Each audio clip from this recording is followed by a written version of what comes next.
Hello and welcome back to another video on the rest of the and to another edition of Smackdown Out of 10. It's a big show today because it's the first show since CrownJewel. We've got some huge matches coming up, including New Day v Usos for tag team titles with the record on the line, basically. Lots going on this show, so let's get straight into it. And we kicked off with that undisputed tag team title matches. Jay and Xavier kicked off before Jimmy and Kofi were tagged in early. Kofi was isolated but sent Jay outside, who whipped out Woods from the corner, making sure Kingston couldn't make the tag. After a break, Woods was tagged back in and hit a GTS on Uso for a near fall. Kingston came back with a leg drop and got another near fall. Jay tagged back in and Jimmy was sent outside before Kofi got the SOS for yet another near fall. The Usos came back with double super kicks on New Day before getting the double splash on Woods in the ring, but the latter kicked out. Kofi then blocked the 1D and sent Jay into steel sets before hitting Midnight Hour on him.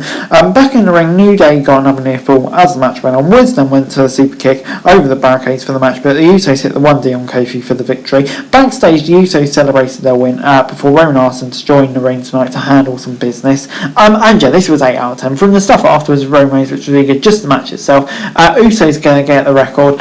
Brilliant stuff. Gets an 8 out of 10 from me. These two, I could just watch them wrestle all day because they're just so good together. 8 out of 10. This was just bloody brilliant.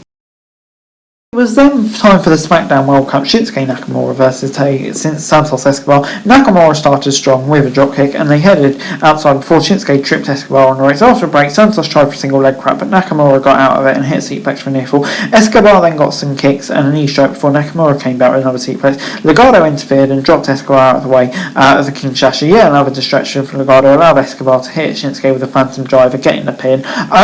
This gets a 7 out of 10 from me. Really good stuff. I'm pleased to see Santos get the win. It could be a statement victory for him as well. So yeah, good stuff. Shinsuke doesn't really need the win here, so yeah, definitely the right decision. LA Knight was backstage when Bray Wyatt came in and said that he and Knight were similar. Wyatt asked Knight how far he would go. Latter taunted Bray and told him to leave when Wyatt took him down with a headbutt and walked out. First signs of violence from Bray Wyatt and Jet. I thought this was really well done as well.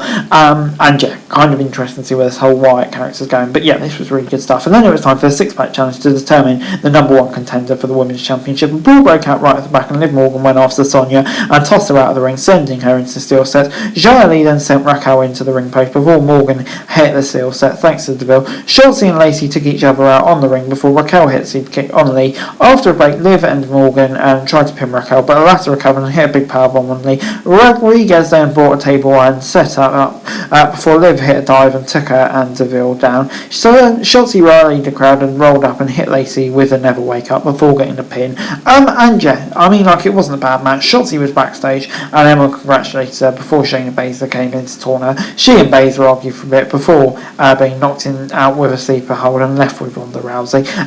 Moving back to the match, it gets a 5 out of 10 from me. It wasn't a bad match and stuff like that, but it just feels like we're just having these matches, number 1 contender matches between the same people every bloody month leading up to every bloody pay-per-view. Couldn't we just do some storyline based stuff? It just kind of highlights the lack of depth in the Smackdown Women's roster at the moment. So yeah, I'm going to give it a 5 out of 10, unfortunately.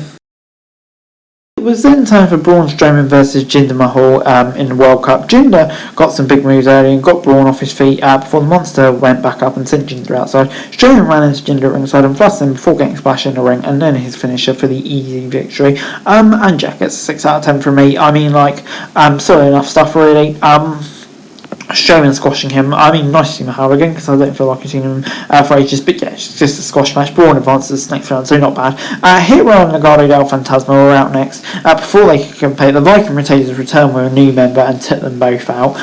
They hit a double powerbomb on top there before Sarah Logan, the newest member of the Viking Raiders, took out B-Fab with a headbutt.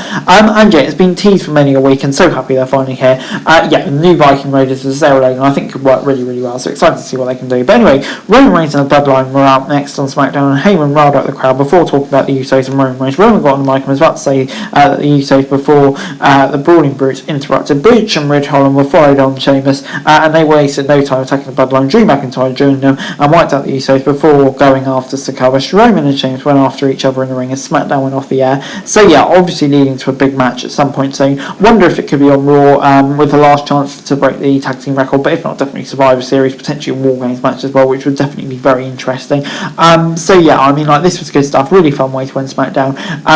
Definitely an interesting direction to go in next.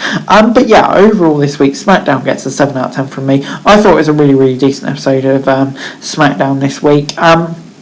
yeah, I mean, lots going on. Really, really fun match at the end, and a really, really fun segment at the end. Sorry, and loads of decent matches throughout the card as well. The banger at the beginning was great. So yeah, a pretty decent episode of SmackDown. But anyway, guys, that's it for the video. Thanks very much for watching. And to like, share, subscribe, don't forget to comment down below. Follow the show for daily wrestling news and subscribe to my channel. Greatly appreciated. Thanks very much for watching. Peace out.